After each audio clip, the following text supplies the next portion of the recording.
Assalamualaikum warahmatullahi wabarakatuh. Alhamdulillah hamdan katsiran thayyiban mubarakan fihi kama yuhibbu rabbuna wa yarda. Wa asyhadu an la ilaha illallah wahdahu la syarikalah wa asyhadu anna Muhammadan abduhu wa rasuluhu la nabiyya ba'da ma ba'du. Ini adalah sesi kedua dari membahas kitab Raful Malam an Ayyamatil A'lam, dan pembahasan kita yang terakhir sampai kepada sebab yang kedua, latar belakang yang kedua, yakni hadis tersebut sampai kepada seorang imam namun menurutnya tidak sahih. Dia menganggap hadis tersebut tidak sahih sebagaimana diungkapkan oleh Syekhul Islam Ibnu Taimiyah, karena salah satu dari 7 hal, salah satu dari 7 hal. Jadi seorang imam tidak berhujjah dengan hadis tersebut, padahal hadis tersebut sampai kepadanya. Mengapa dia tidak berhujjah dengan hadis tersebut? Karena salah satu dari 7 hal. Betul ya? Ada 7 perkara yang telah kita sebutkan sebagaimana diisyaratkan oleh Syekhul Islam Ibnu Taimiyah rahimahullahu ta'ala. Dan hal yang ketujuh, yakni tidak adanya ketetapan lafadz pada suatu riwayat tertentu. Terkadang kemudian hadis tersebut sampai kepadanya dengan lafadz A, terkadang sampai kepadanya dengan lafadz B, dan tidak mungkin lafadz-lafadz tersebut untuk digabungkan. Ya, maka kalau dalam ilmu hadis ini dikenal sebagai ittirab, yakni terjadinya perbedaan lafadz suatu riwayat hadis, ya, yang tidak memungkinkan untuk digabungkan lafadz-lafadz tersebut. Pertanyaannya, mengapa hadis ittirab termaksud hadis lemah yang tidak diterima oleh imam-imam sebagai hujjah? Kenapa? Apa jawabannya?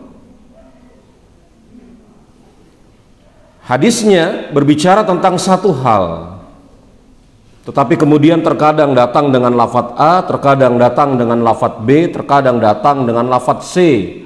Yang lafadz-lafadz ini tidak bisa digabungkan, tidak bisa dijama', tidak bisa disatukan karena adanya pertentangan di dalamnya, ya, dan tidak bisa dianggap saling menafsiri. Pertanyaannya, mengapa hadis ittirab dan perawi yang meriwayatkan hadis ittirab namanya mudharib, kenapa diistilahkan atau dianggap hadis tersebut lemah? Kenapa? Apa jawabannya? Enggak, bukan itu jawabannya. Karena ini isyarat bahwasanya rawi tersebut hafalannya lemah. Betul enggak? Ini isyarat bahwasanya rawi tersebut hafalannya apa? Lemah. Kalau seseorang yang hafalannya kuat, ketika dia meriwayatkan hadis, kapan saja, di mana saja, dia tidak akan berubah hafalannya, betul? Seakan-akan semisal kita menghafal Al-Fatihah, kita hafal Al-Fatihah, maka di mana saja, kapan saja kita mengucapkan surat Al-Fatihah kan tidak berubah, kan? Karena hafalan kita terhadap Al-Fatihah itu kuat. Kalau pada suatu saat, na'udzubillah min zalik, ada seseorang mengucapkan Al-Fatihah dengan satu lafadz, padahal lafadz pada keadaan yang lain, Al-Fatihah dengan lafadz yang lain, ini isyarat bahwasanya dia belum hafal Al-Fatihah, dan atau kemudian apa? Hafalannya berantakan. Iya toh? Padahal salah satu di antara syarat diterimanya hadis adalah diriwayatkan dari perawi yang thiqah, yang kuat hafalannya. Maka tidak ada dobat, yakni tidak ada ketetapan dalam satu riwayat lafadz hadis. Ini isyarat bahwasanya perawi di dalam hadis tersebut ada yang bermasalah secara apa? Hafalan. Kan begitu ya? Iya. Taib.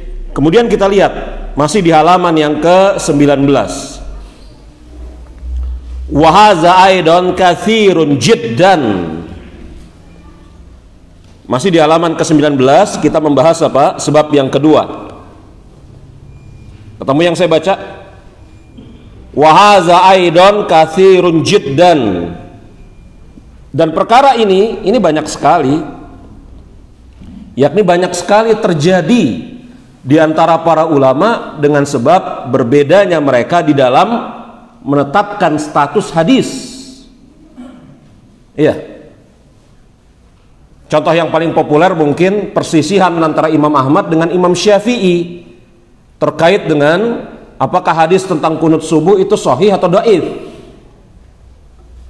Imam Syafi'i menganggap hadis itu bisa dipakai sebagai hujjah.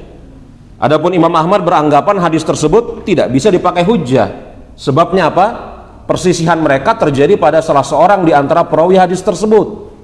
Satu orang yang dipersisihkan oleh mereka. Satu orang rawi yang namanya Abu Ja'far Ar-Razi. Jadi perkara ini banyak dikatakan di sana wa hadza aidan kasirud jiddan. Hal ini banyak terjadi wa huwa fit tabi'in wat tabi'ahum ila immatil masyhurin min ba'dihim.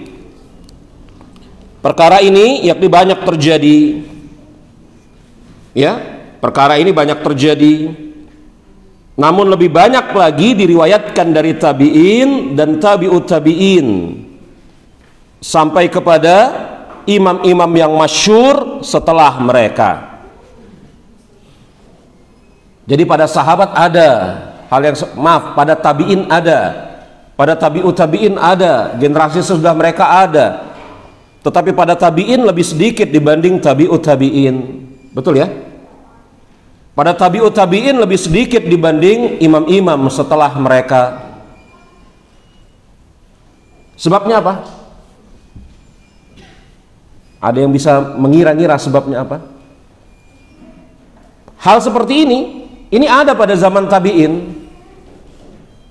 Ya, sebagaimana ada pada zaman tabi'ut tabi'in. Zaman setelah tabi'ut tabi'in ada sampai zaman para imam-imam yang makbul, yang diterima riwayat mereka. Cuman pada masa tabi'in lebih sedikit dibanding masa tabi'ut tabi'in. Pada masa tabi'ut tabi'in lebih sedikit dibanding masa yang sesudahnya. Sebabnya kenapa jemaah? Sahih, betul. Karena kita tahu bahwasanya apa? Riwayat hadis itu kan diriwayatkan dengan mata rantai sanad, betul? Semakin jauh mata rantai sanad tersebut, maka kemungkinan terjadinya distorsi lebih besar. Ya enggak? Betul enggak? Distorsi ini apa ya? Maklumlah ya.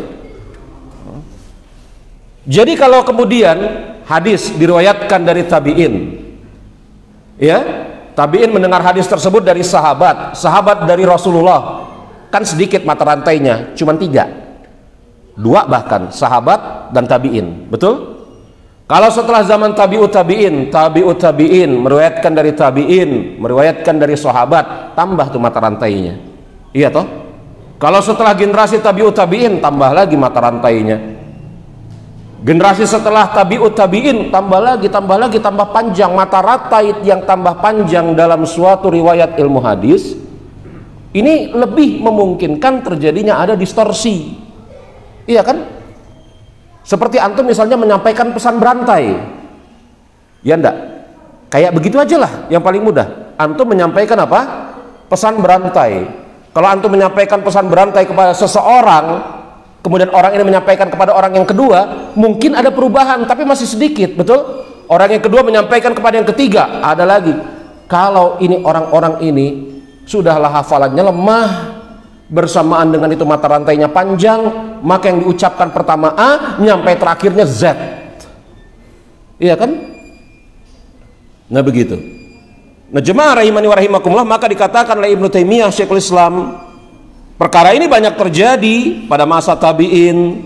Adapun pada masa tabi'ut tabi'in lebih banyak. Masa imam-imam yang masyhur maka lebih banyak lagi. Ya. Kenapa jemaah rahimani wa rahimakumullah dikatakan oleh Ibnu Taimiyah Syekhul Islam, fa in ahadits kanat qat'in tasyarat. Karena sesungguhnya hadis itu yakni apa? Tersebar.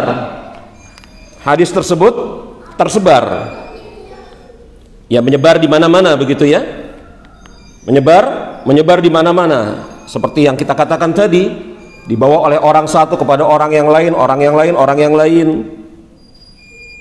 Maka ya sudah barang tentu dengan sebab itu terjadinya kemungkinan distorsi itu lebih banyak. Tayyib, kita lanjutkan kepada sebab yang ketiga, halaman yang ke-19. Halaman yang ke-19, sebab yang ketiga, ya, i'tiqadu dha'ful hadis bil ijtihad qad khalafahu fihi ghairih, yakni keyakinan bahwasanya hadis itu lemah lewat ijtihad. Keyakinan bahwasanya hadis itu lemah lewat proses ijtihad.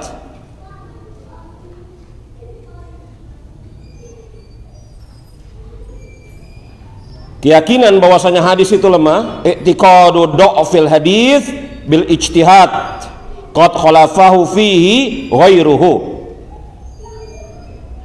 Keyakinan bahwasanya hadis itu lemah lewat proses ijtihad.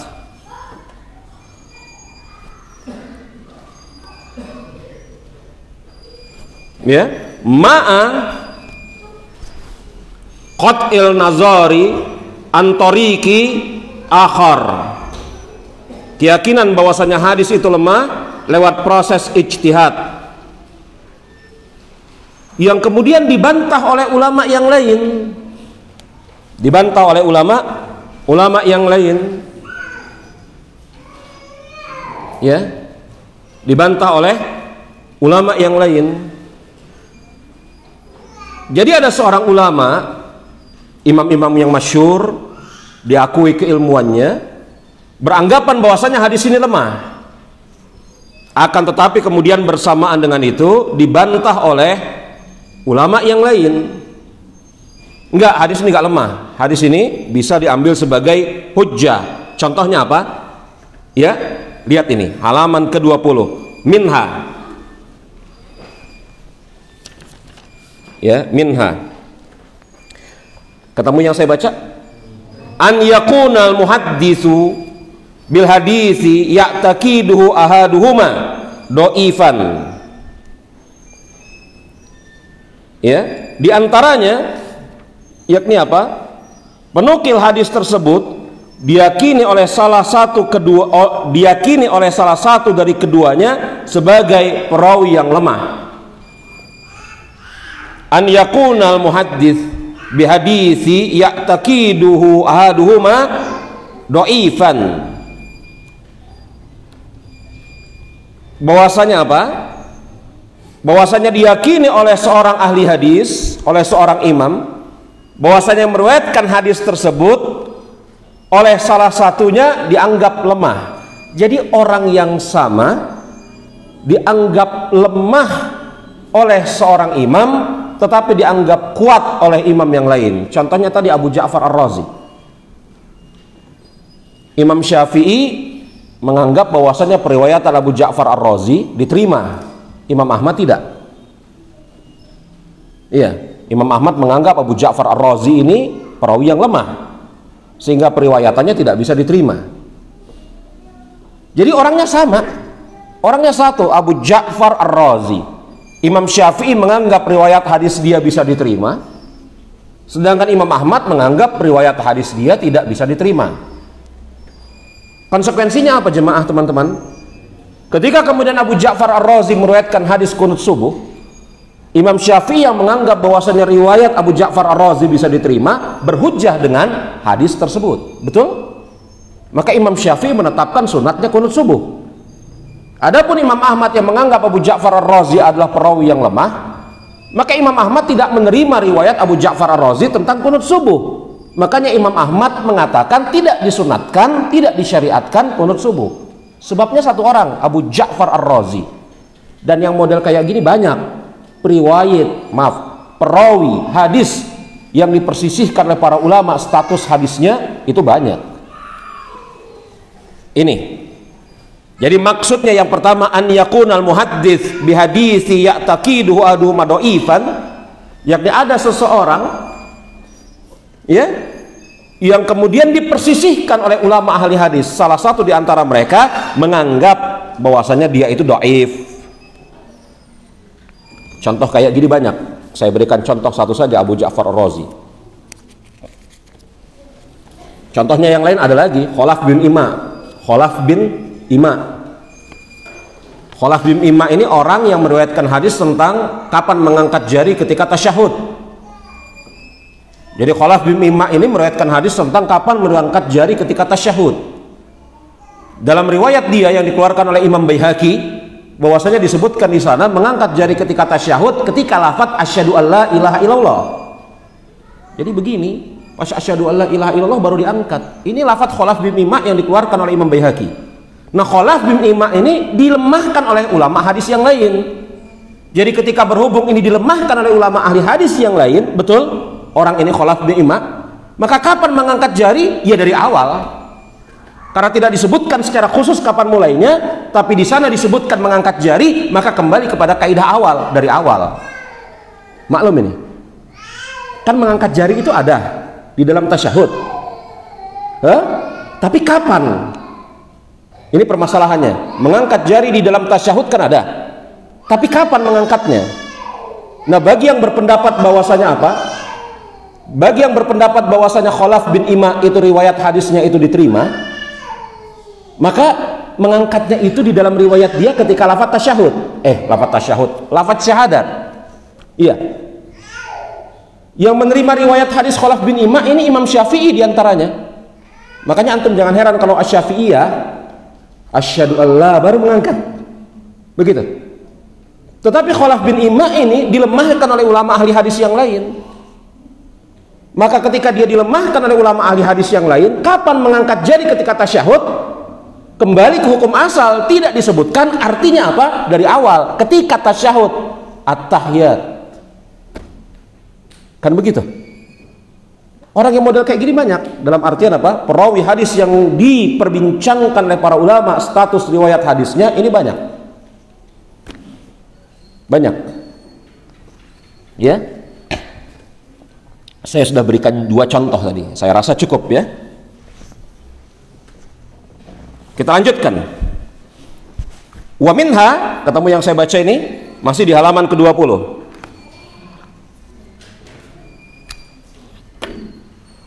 Thoriqohnya agak kita rubah ya.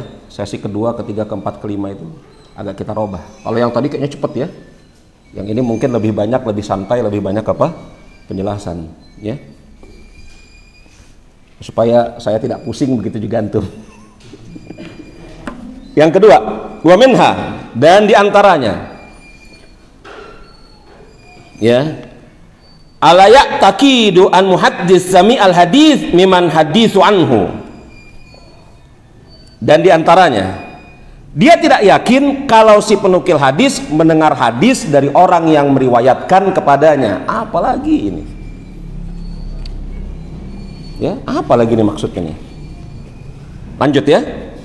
Yang kedua, ala ya'taqidu an muhaddis sami al hadis miman hadisu anhu.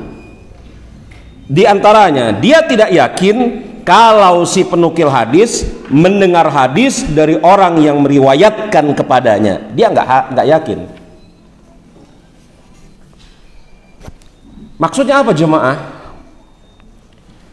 Ada seorang imam ahli hadis yang dia tidak yakin bahwasanya si fulan meriwayatkan hadis dari si fulan. Dia tidak yakin. Walaupun kemudian secara sejarah terbukti si fulan itu bertemu dengan si fulan, tapi dia tidak yakin. Loh kok bisa? Iya, kenyataannya ada. Contohnya, saya berikan satu contoh. Saya berikan contoh satu. Ya, Makhramah bin Bukair. Siapa namanya? Makhramah bin Bukair. Ini seorang perawi hadis. Makhramah bin Bukair. Makhramah bin Bukair kalau diriwayatkan di dalam hadis-hadis sanad hadis, lafadznya begini: an Makhramah bin Bukair an abihi. Dari Makhramah bin Bukair, dari siapa? an abihi, dari ayahnya. Kira-kira ayah sama anak bertemu gak? Bertemu ya. Kemungkinan besarnya bertemu ya. Ayah sama anak kemungkinan besarnya apa? Bertemu. Walaupun mungkin saja tidak bertemu. Sang anak itu kecil, ayahnya wafat, mati.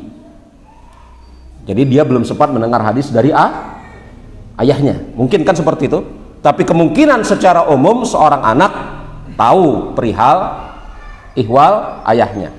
Jadi di dalam riwayat-riwayat hadis sering dijumpai lafadz sanad an Makhramah bin Bukair an abihi. Dari Makhramah bin Bukair, dari ayahnya. Para ulama ahli hadis berbeda pendapat. Apa yang mereka berpendapat? Hal sami'a Makhramah bin Bukair an abihi. Apakah memang betul Makhramah bin Bukair mendengar hadis tersebut dari ayahnya? Ada yang mengatakan iya mendengar. Ada yang mengatakan enggak dengar. Jadi Makhramah bin Bukair bukan dengar hadis itu dari ayahnya, tapi dari orang lain. Yang orang lain tersebut adalah apa? Murid dari ayahnya. Nah, kita masuk kepada perkara baru. Ini betul di sini nih? Hah? Betul. Digeser gak?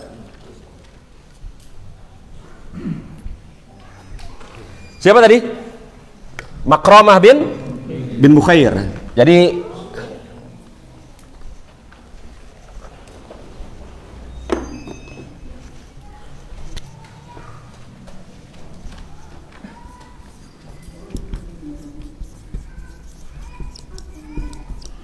dari ayahnya ya.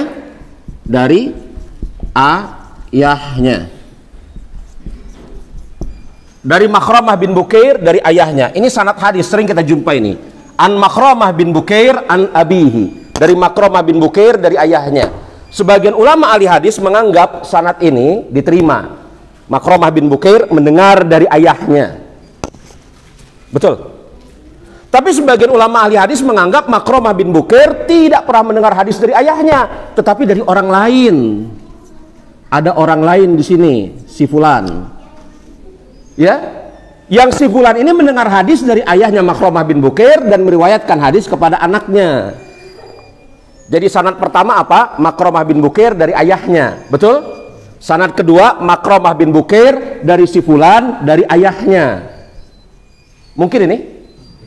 Ya, berhubung kemudian hadis yang diriwayatkan dari ayahnya dari Makhramah bin Bukair atau dari ayahnya dari orang ini dari Makhramah bin Bukair itu lafadznya sama, orang ini diilangin. Paham? Nah, ini dalam ilmu hadis namanya tadlis. Apa? Tadlis, menghilangkan seorang perawi hadis. Menghilangkan seorang perawi hadis. Iya toh? Nah, kalau perawi hadis ini adalah orang yang kuat hafalannya, nggak masalah. Tapi yang jadi masalah kalau perawi hadis ini orang yang lemah hafalannya. Jadi tadlis itu adalah suatu hadis yang dihilangkan perawi hadis. Karena kenapa? Karena ini dengan ini ada kemungkinan bertemu gitu loh. Iya kan? Ini dengan ini ada kemungkinan apa? Makhramah dengan ayahnya ada kemungkinan bertemu. Tapi hadis yang didapatkan oleh Makhramah ini tidak dari ayahnya, tapi dari sini. Ini dihilangin. Ini namanya tadlis. Kenapa tadlis itu jadi masalah? Ada yang bisa mengulangi? Kenapa tadlis jadi masalah? Kalau ini orang yang sikoh, tapi kalau orang ini orang yang doif, jadi masalahnya bukan apakah Makhramah bin Bukair mendengar dari ayahnya atau tidak, tetapi siapa orang ini.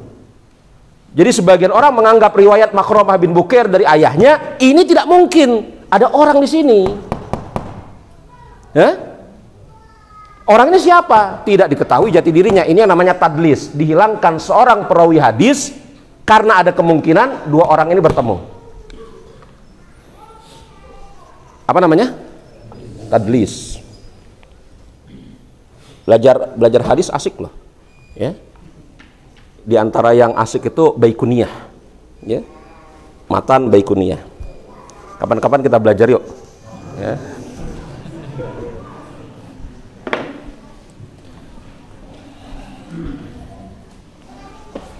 Nah, jadi Makhramah bin Bukair ini Itu kan ada kemungkinan, bukan ada kemungkinan memang bertemu dengan ayahnya. Tetapi permasalahannya, apakah Makromah bin Bukir mendengar hadis dari ayahnya atau tidak?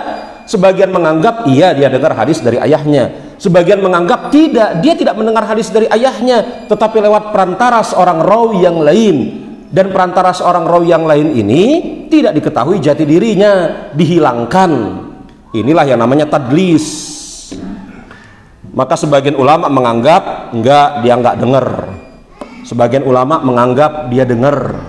Contoh yang lain, Hasan al-Basri. Imam Hasan al-Basri apakah mendengar hadis dari Abu Hurairah radhiyallahu anhu? Sebagian ulama menganggap Hasan al-Basri mendengar dari Abu Hurairah, sebagian menganggap enggak. Semisal Taus bin Kaisan. Taus bin Kaisan tokoh pembesar tabi'in, apakah mendengar hadis dari Aisyah radhiyallahu anha? Apakah tidak? Sebagian ulama mengatakan Taus bin Kaisan mendengar dari Aisyah, sebagian mengatakan tidak. Kalau Taus bin Kaisan mendengar hadis dari Aisyah, selesai masalah. Taus bin Kaisan orang yang siqah, kuat hafalannya, betul. Tetapi kalau ada yang mengikuti pendapat Taus bin Kaisan tidak mendengar dari Aisyah, maka di sana pasti ada perantara. Siapa perantara ini? Siapa orang yang menjadi perantara hadis Aisyah ke Taus? Maklum itu? Nah, ini dia. Baik. Kemudian yang berikutnya, wa minha, masih halaman ke-20.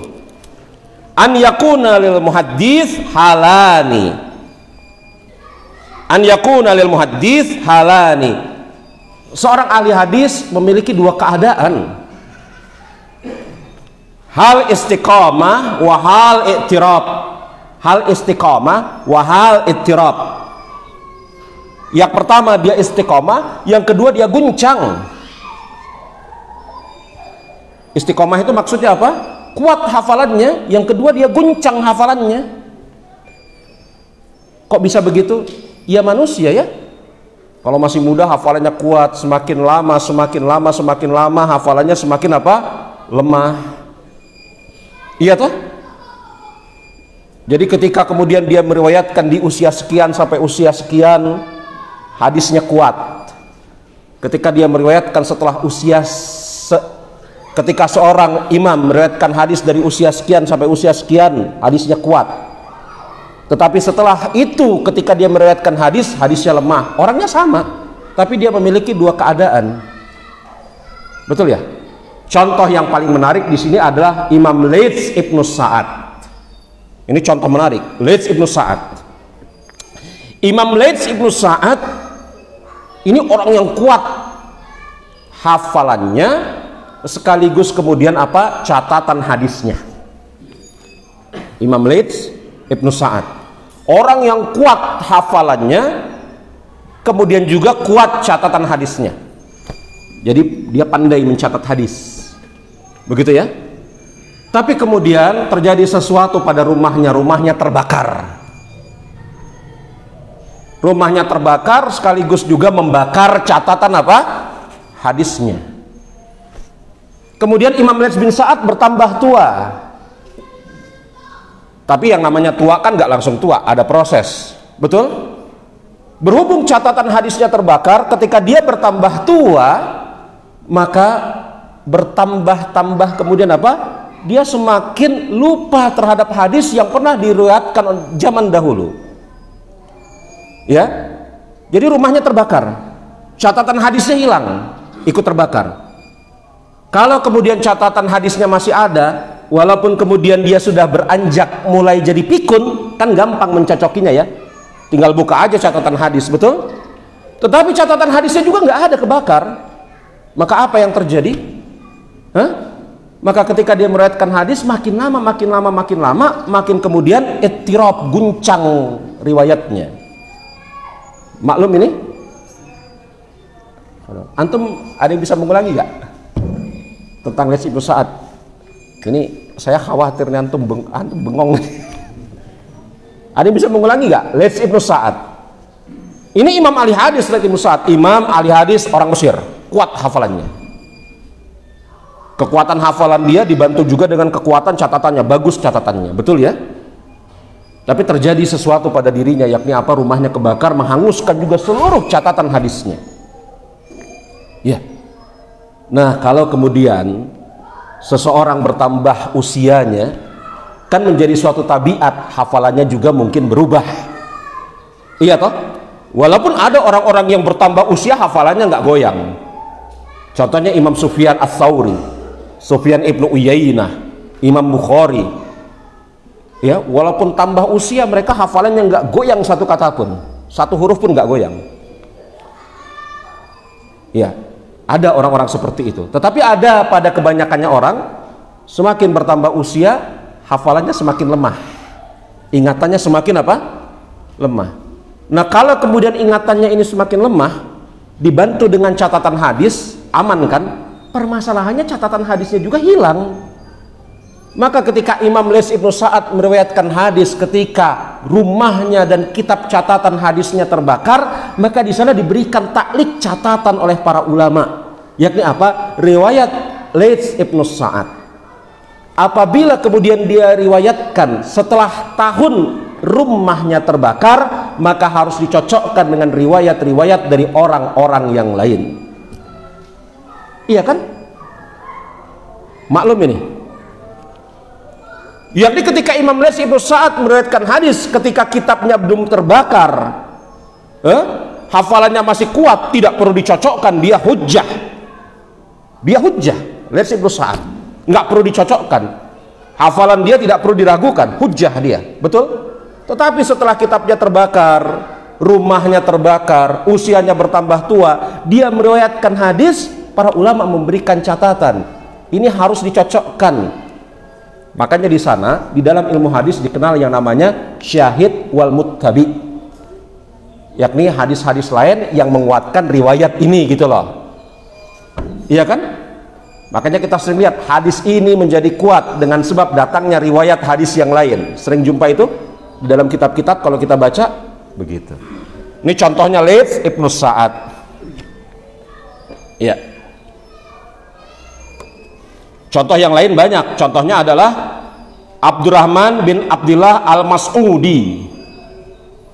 Contohnya Rabi'ah. Rabi'ah ini gurunya Imam Malik. Rabi'ah bin Abdurrahman, gurunya Imam Malik. Ini orang hujjah, kuat hafalannya. Imam Malik meriwayatkan hadis dari Rabi'ah. Tapi bersamaan dengan itu seperti yang kita katakan tadi, namanya usia ya. Semakin lama semakin apa? Semakin lupa dia atau atas yang apa yang dia riwayatkan, ya. Makanya jemaah rahimani wa rahimakumullah, ini lihat ini, ya. Ada seseorang yang bernama Abdul Wahab, ada seseorang yang bernama Husain bin Abdul Wahab Al-Kufi. Husain bin Abdul Wahab Al-Kufi. Ini perawi yang kuat riwayatnya, seorang yang kuat hafalannya, kuat sekali hafalannya. Imam Sufyan ibnu Uyainah berkata Yahya Al-Qattan. Yahya Al-Qattan ini salah seorang gurunya Imam Bukhari. Asyhadu annahu ikhtilat sanati sabi wa tis'ina wa tufi fasanat fi sanati tis'i wa sittin wa tis'in. Yahya Al-Qattan mengatakan, saya bersaksi bahwasanya di penghujung hayatnya hafalannya berubah. Kapan hafalannya berubah?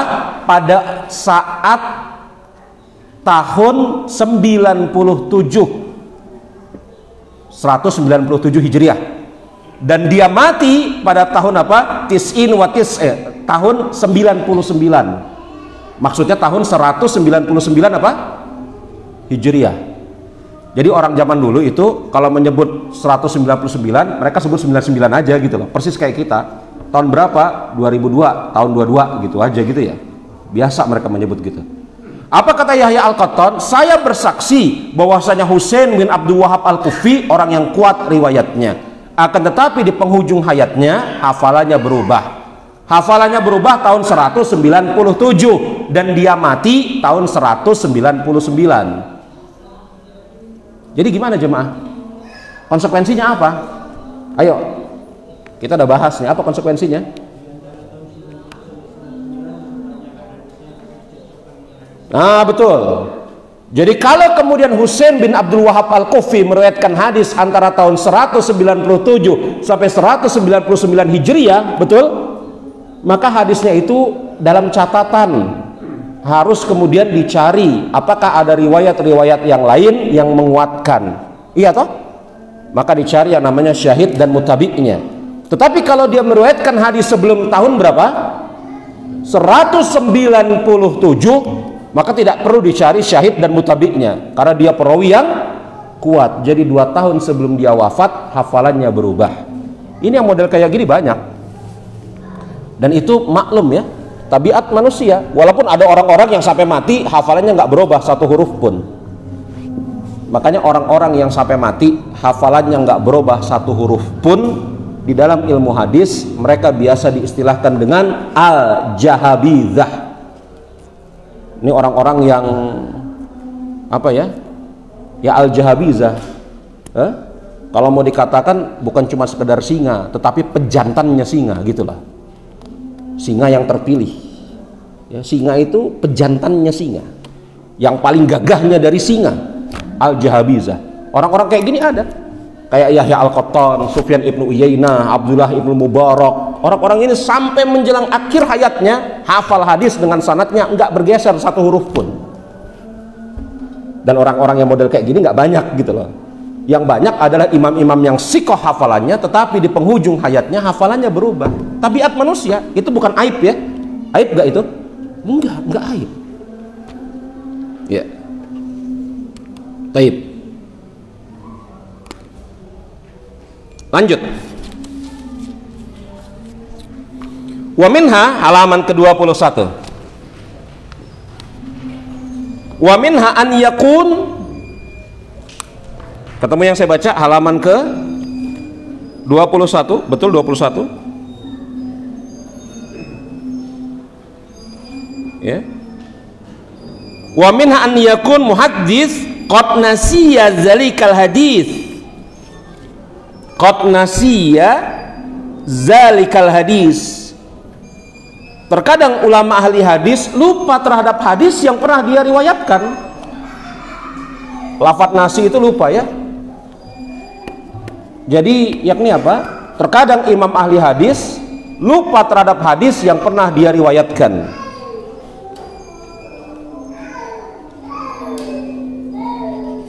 Contoh seperti ini banyak, ikhwan rahimani wa rahimakumullah. Ya. Contoh seperti ini banyak. Ya. Di antaranya contoh yang paling menarik adalah contoh apa? Umar ibn Khattab radhiyallahu anhu. Ketika kemudian ada seseorang yang dalam keadaan junub, kepalanya yakni apa? Berdarah. Betul? Orang ini bertanya kepada Umar bin Khattab, apa yang harus saya perbuat? Saya junub, kepala saya berdarah. Kata Umar bin Khattab, hendaklah engkau berguling-guling di tanah. Maka apa yang dilakukan oleh orang tersebut? Orang itu berguling-guling di tanah. Ketika orang itu berguling-guling di tanah, lewat Amr ibn Yasir sambil mengatakan, ya Amirul Mukminin, apa yang dilakukan fulan tersebut? Ya Amr, orang itu junub, kepalanya apa? Berdarah. Dia tidak sanggup mandi. Maka kemudian dia bertanya kepadaku, aku berfatwa seperti ini. Apa kata Amr bin Yasir? Ya Amirul Mukminin, sesungguhnya pada saat itu engkau hadir di hadapan Rasul, dan Rasul mendapatkan pertanyaan yang sama, dan Rasul mengatakan cukup seperti ini dan ini, yakni tayamum. Apa kata Umar bin Khattab? Apa betul saya pernah hadir di hadapan Rasulullah ketika beliau menyampaikan hal seperti itu? Betul wahai Amirul Mukminin, kata Amr bin Yasir. Apa kata Umar bin Khattab? Masa kalau pakai bahasa kita, betul? Maka datang orang yang kedua selain Amr bin Yasir. Amr bin Yasir mengatakan seperti ini, kata Umar. Betulkah waktu itu aku datang? Aku hadir? Kata orang yang kedua ini, betul Amirul Mukminin, engkau ada. Kemudian Amirul Mukminin bertakbir, Allahu Akbar. Telah lupa Umar bin Khattab, dia ada. Disaksikan oleh Amr bin Yasir, dia ada gitu loh. Tapi Umar bin Khattab lupa, apa iya ya Rasul pernah ngomong seperti dan saya hadir gitu ya. Jadi kalau Umar bin Khattab tidak hadir pada saat itu dan dia berfatwa seperti itu, maka itu masuk kepada uzur yang mana? Sebab yang mana? Kita udah bahas berapa sebab ini? 3. Sebab yang mana? Hadis tidak sampai kepada beliau. Sebab yang berapa itu? Sebab yang apa? Sebab yang pertama ya, hadis tidak sampai kepada beliau. Tapi hadis ini sampai kepada Umar bin Khattab. Masalahnya Umar bin Khattab lupa. Kemudian diingatkan oleh Ammar bin Yasir. Ini kisah ma'ruf ini, antum sering dengar ini ya. Ini kisah ma'ruf, antum sering dengar. Umar bin Khattab lupa. Betul apa? Saya pernah hadir di majelis tersebut, kata Umar kepada Ammar bin Yasir, betul. Kemudian datang seseorang menguatkan ucapan Ammar bin Yasir. Lihat tuh jemaah. Hah? Jadi orang sealim Umar bin Khattab terkadang lupa hadis yang pernah dia dengar dari sisi Rasulullah. Dan ini bukan celah buat Umar bin Khattab, enggak ya, bukan celah, sekali-kali bukan celah, bukan celah terhadap Umar bin Khattab radhiyallahu anhu. Kemudian, nah adapun masalah yang ini, an yakuna muhaddits qad nasiya zalikal hadis, ini akan dibahas nanti pada sebab yang keempat insyaallah. Lebih lanjut dibahas pada sebab yang keempat atau yang kelima ya. Kemudian wa minha yang berikutnya, masih di halaman ke-21, wa minha an katsiran minal Hijaz,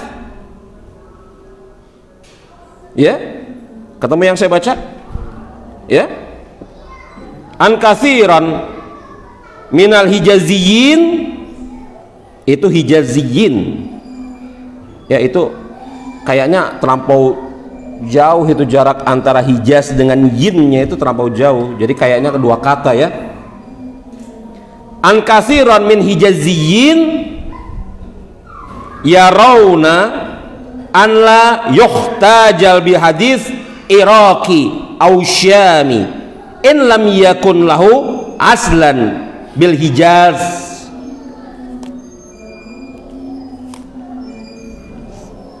Nah ini metodologi, ini metodologi ya. Apa artinya?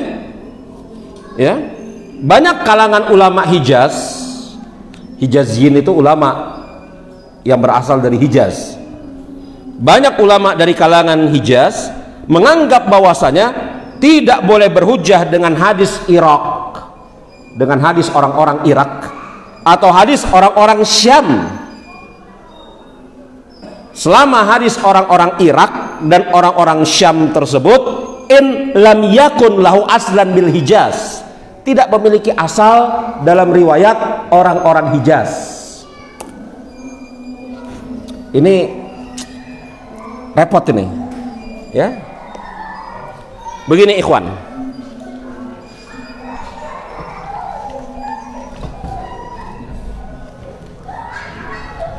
hadis Rasul betul ya.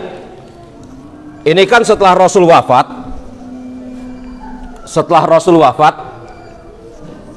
para sahabat,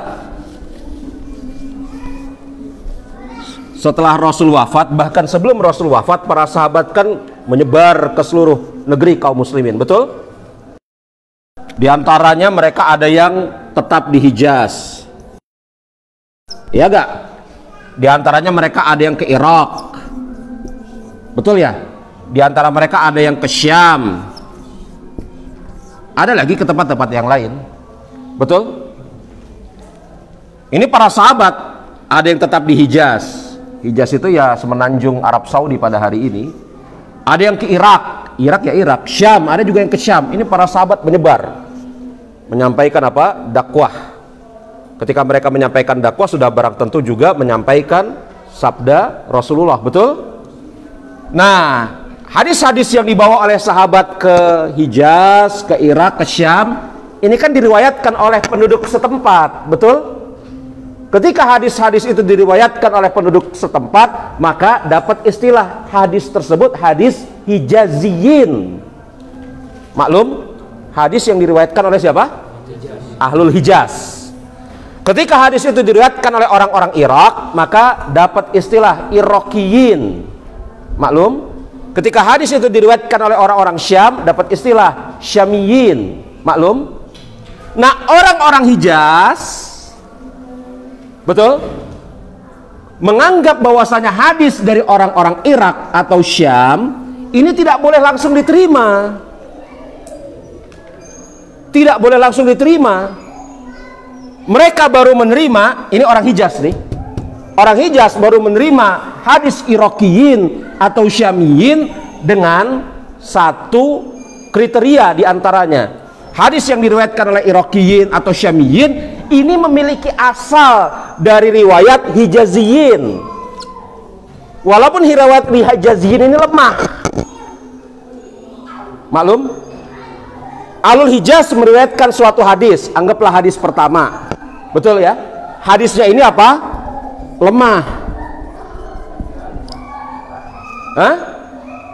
Kemudian hadis yang diriwayatkan oleh Ahlul Hijaz yang lemah ini ternyata Iraqiyin meriwayatkan hadis yang seperti ini. Hadisnya apa? Kuat. Betul ya? Maklum ini. Kalau kemudian riwayat Iraqiyin yang kuat ini tidak ada riwayat Hijaziyin, maka nggak mereka terima. Betul? Karena tidak ada asalnya dalam riwayat Hijaz. Padahal ini riwayat Iraqiyin, riwayat Syamiyin, nggak mereka terima. Bisa ngikutin? Kayaknya ngopi kita ya, bagus ya. Hah? Hah? Ya, fadol ikhwan, kalau antum mau bawa kopi, ngopi nggak masalah, ya, nggak masalah. Bawa santai aja ya. Besok bawa kopi, makan permen ya. Tapi jangan makan nasi. Masa aneh ngajar taklim antum makan nasi? Ustaz, ayo makan nasi lagi gitu ya. Kita lagi ngajar antum bukan nasi padang, kan nggak beres ya. Kalau hadis yang dibawa oleh Iraqiyin atau Syamiyin ini kuat tetapi tidak memiliki hadis dalam riwayat Hijaz, orang Hijaz nggak nerima. Hah? Walaupun kuat riwayat mereka, apalagi kalau riwayat Hijazi, riwayat Iraqiyin sama Syamiyin lemah, lebih nggak mereka terima. Hah? Kalau kemudian riwayat Iraqiyin ini kuat, kalau riwayat Iraqiyin ini kuat, riwayat Hijaziyin, riwayat hadis yang sama kuat, ya jelas mereka terima. Kenapa mereka terima? Ya mereka ada riwayat dalam hadis yang sama, betul kan? Tetapi kalau riwayat Iraqiyin ini kuat, Hijaziyin tidak meriwayatkannya, mereka tidak terima. Hah? Harus ada asal dalam riwayat Hijaziyin, begitu kata Ibnu Taimiyah. Harus ada asal, walaupun asal itu adalah hadis yang lemah. Pertanyaannya, kalau pakai bahasa anak gaul sekarang, pertinyi-inyi. Kev, kenapa bisa kayak gini? Kenapa Hijaziyin kok punya mazhab kayak gini, jemaah? Ayo. Para sahabat semuanya berasal dari Hijaz. Enggak juga begitu. Ada yang dari Irak, ada yang dari Syam, ada yang dari Yaman. Salah jawaban antum. Masa salah yang aneh benerin? Sahabat ada yang dari Syam, ada yang dari Yaman, ada yang dari Irak, ada yang nggak ada dari Indonesia sahabat. Kalau ada yang mengatakan ada salah seorang sahabat Rasul yang berasal dari Indonesia, itu kacau. Ada sahabat dari Irak, ada dari Syam, ada dari Yaman, ada dari Mesir, ada sahabat Rasul, ada dari mana-mana, dari Ethiopia ada sahabat Rasul. Masalahnya bukan sahabat asal sahabat ya, bukan ada. Ada yang bisa kira-kira mengira? Karena hadis semuanya berasal dari Hijaz. Loh, memang betul Rasul memang meriwayatkan hadis di Hijaz. Tetapi kan para sahabat mencar kemana-mana. Bukan itu jawabannya, Pak. Para sahabat mencar kemana-mana kan? Ada yang ke Hijaz, ada yang ke Irak, ada yang ke Yaman, ada yang ke Mesir, ada yang ke macam-macam sahabat, ada yang kemana-mana. Jadi hadis yang diriwayatkan oleh sahabat di Irak, kemudian mata rantai sanadnya orang-orang Irak, Iraqiyin. Hadis yang diriwayatkan sahabat di Syam, mata rantainya orang-orang Syam, Syamiyin. Betul.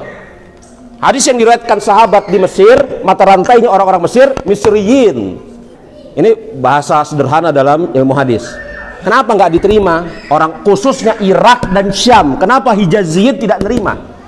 Kecuali harus ada asal dalam riwayat mereka. Hatta asal itu lemah. Oke. Ayo dong. Nggak boleh ngomong kayak gitu, fanatik. Nggak boleh. Mereka ini orang yang adil, mereka ini. Mereka nggak asal-asalan. Mentang-mentang bukan orang Batak meriwayatkan hadis, enggak saya terima. Apa enggak? Ini imam ahli hadis yang tersifati sebagai apa? Orang yang adil. Mereka ini orang yang adil. Jadi orang Hijaz, itu bukan orang kami yang riwayatkan, betul? Berhubung bukan orang kami, kita tolak aja. Enggak begitu. Ada filosofinya. Kenapa? Karena mereka menganggap kalau sudah di luar Hijaz itu sudah terdistorsi hadis. Iya, kenapa? Betul itu, tapi kenapa terdistorsi? Kalau itu jawabannya dibenarkan, apakah tidak mungkin di Hijaz ada distorsi? Mungkin saja dong. Bukan itu intinya. Kenapa? Karena di Hijaz, karena di Irak dan Syam, betul ya? Pada masa sejarah, pada fase sejarah setelah abad 1 Hijriah, abad 1 Hijriah, yakni tahun 100, ini tempatnya fitnah. Betul? Berbagai macam golongan sesat muncul di tempat-tempat seperti ini. Mulai dari Mu'tazilah, Khawarij, Murji'ah, betul? Maka hadis-hadis yang ada di Irak atau Syam ini kemungkinan terdistorsinya dengan mazhab-mazhab sesat itu sungguh sangat banyak. Berbeda dengan hadis yang ada di Hijaz. Tempat fitnah itu bukan di Hijaz tidak ada fitnah yang berkobar, ada, tetapi sedikit sekali dibanding Irak dengan Syam. Coba, Khawarij muncul di mana? Murji'ah muncul di mana? Mu'tazilah muncul di mana? Qadariyah muncul di mana? Di negara-negara seperti ini, di tempat-tempat ini. Maka sebagai bentuk kehati-hatian Hijaziyin, mereka tidak menerima hadis dari Irakiyin atau Syamiyin kecuali memiliki asal, walaupun asal itu lemah, dari Hijaziyin. Karena kemungkinan terdistorsi dengan sebab mazhab yang rusak itu sangat banyak. Maklum itu? Protes? Ada yang keberatan? Ada yang keberatan? Enggak ya? Setuju? Ini bukan berarti di Hijaz itu tidak ada hadis, tidak ada fitnah, ada. Tetapi tidak sebanyak di Irak dengan Syam. Coba deh kalau buka buku apa? Firaq. Iya kan? Firqah-firqah itu kebanyakannya muncul di Irak, di Syam. Enggak Ustadz di Kufah. Ya Kufah itu bagian Irak ya, akhi. Basrah itu Irak dan Syam. Di Hijaz itu ada fitnah, tetapi tidak sebanyak fitnah di Irak dan Syam. Makanya jamaah di atas mazhab seperti ini, betul? Imam Malik menolak hadis apa? Puasa 6 hari bulan Syawal. Betul. Imam Malik di dalam bangunan mazhabnya tidak mengakui ada puasa 6 hari di bulan Syawal. Karena hadis puasa 6 hari di bulan Syawal tidak pernah diriwayatkan secara sahih, tidak pernah diriwayatkan secara lemah, apalagi sahih dari Hijaziyin, tapi riwayatnya dari Irakiyin. Maka Imam Malik apa? Melemahkan, tidak mengakui ada puasa 6 hari bulan Syawal. Dan Imam Malik keliru dalam masalah ini. Yang mengatakan Imam Malik keliru dalam masalah ini ulama-ulama Malikiyah, semisal Imam Ibnu Abdul Bar dan yang lainnya. Nah, filsafatnya seperti itu. Kenapa Hijaziyin tidak menerima Irakiyin dan Syamiyin? Ya karena itu tadi.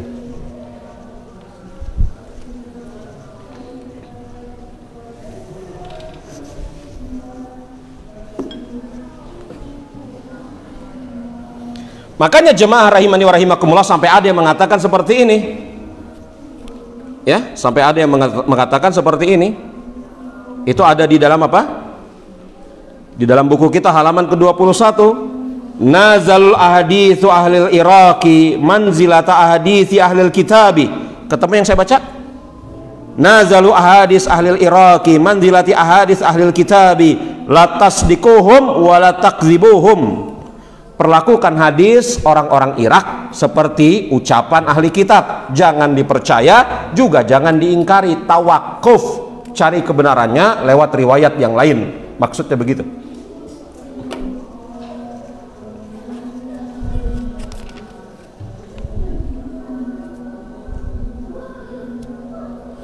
Makanya jemaah perhatikan ini. Ini contoh yang menarik sekali. Padahal ini imam-imam ahli hadis. Lihat ini ya. Nih.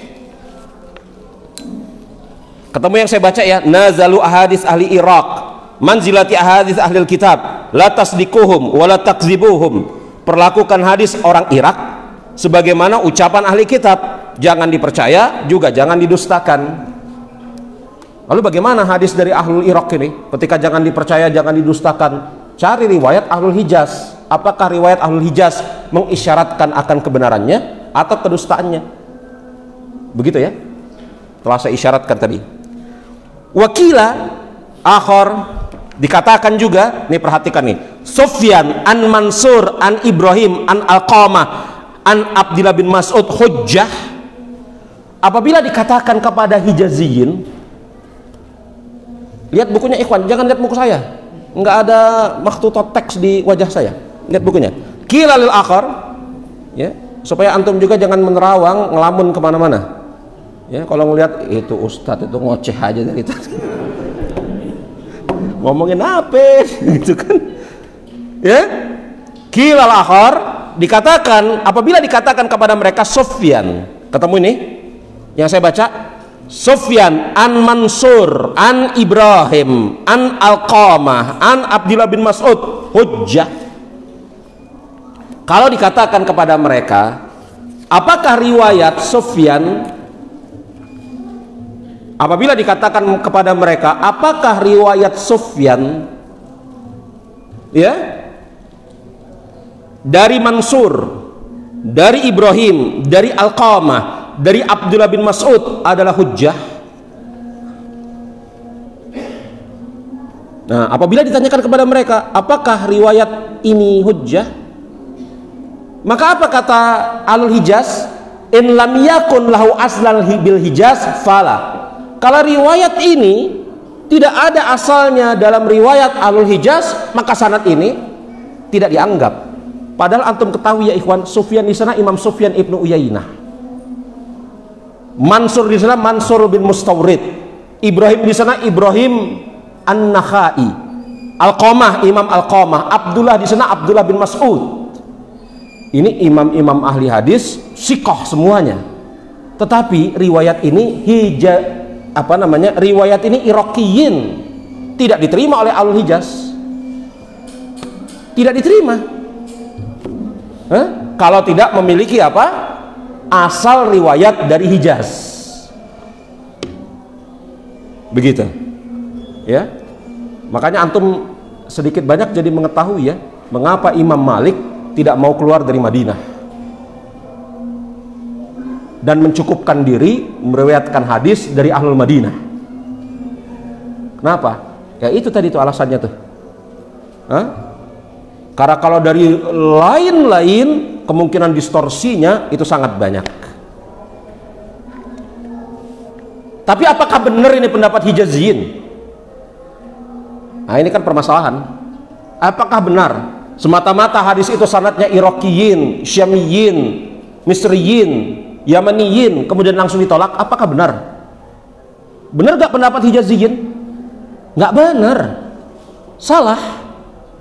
Kan kita tidak dalam rangka hendak membenarkan atau menyalahkan pendapat mereka ya. Ingat ya, pembahasan kitab Raf'ul Malam an A'immatil A'lam ini bukan dalam rangka hendak mentarjih, menguatkan pendapat mana yang kuat, enggak ya. Kan saya katakan bukan seperti ini pembahasan kita ini. Tujuannya bukan hendak mengatakan ini pendapat yang kuat, itu pendapat yang lemah, enggak. Tetapi hendak meneliti lebih lanjut alasan ulama-ulama berfatwa, berpendapat seperti itu. Nah, pendapat Hijaziyin ini benar atau tidak? Benar atau tidak?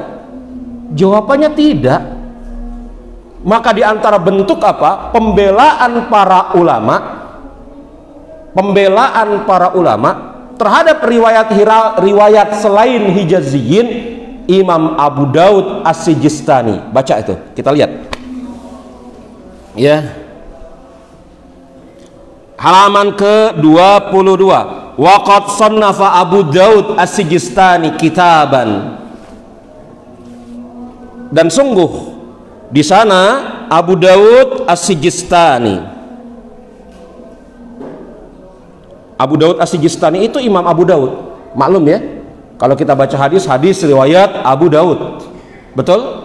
Dan sungguh Imam Abu Daud As-Sijistani telah menyusun suatu kitab fi Mafarid Ahlil Amsar min Sunan, Imam Abu Daud As-Sijistani menulis suatu kitab, yang kitab itu mengumpulkan riwayat-riwayat khusus penduduk suatu negeri. Nah, lihat, Imam Abu Daud menyusun suatu kitab, yang kitab tersebut kitab hadis yang mengumpulkan riwayat-riwayat khusus penduduk suatu negeri. Jadi Imam Abu Daud kumpulkan ini riwayat Iraqiyin, ini riwayat Syamiyin, ini riwayat Misriyin, ya. Alati yang dikatakan di sana, alati la tujad musnadah inda ghairihim. Yang apa? Yang riwayat-riwayat tersebut tidak dijumpai pada riwayat-riwayat penduduk negeri yang lain. Jadi apa? Riwayat Iraqiyin ini memang betul-betul riwayat orang Irak, tidak ada dalam riwayat yang lain. Orang Syam tidak meriwayatkan hadis ini, orang Yaman tidak meriwayatkan hadis ini, orang Mesir tidak meriwayatkan hadis ini, bahkan orang Mekah Madinah tidak meriwayatkan hadis ini. Ini riwayat Iraqiyin asli, ini riwayat Syamiyin asli. Ya, Imam Abu Daud sengaja menulis kitab ini. Ya, Mith al-Madinah wal Makkah wa Taif wa Damsyq wal Hims wal Kuffah wal Basrah wa ghairiha ila asbab akhar ghairu hadhihi. Semisal riwayat khusus penduduk Madinah, penduduk Mekah, ya, penduduk Taif, penduduk Damaskus, penduduk Hims. Hims itu Yordan hari ini. Kuffah, Basrah, dan yang lainnya. Nama kitabnya Tafarrud. Ya, azan ya. Nama kitabnya yang disusun oleh Imam siapa? Imam Abu Daud. Nama kitabnya At-Tafarrud. Sampai di sini pembicaraan kita. Nanti kita jelaskan apa yang dimaksud dengan At-Tafarrud, insyaallah taala. Taib, subhanakallahumma wa bihamdika asyhadu an la ilaha illa anta astaghfiruka wa atubu ilaik. Wa akhiru da'wana alhamdulillahirabbil alamin. Assalamualaikum warahmatullahi wabarakatuh.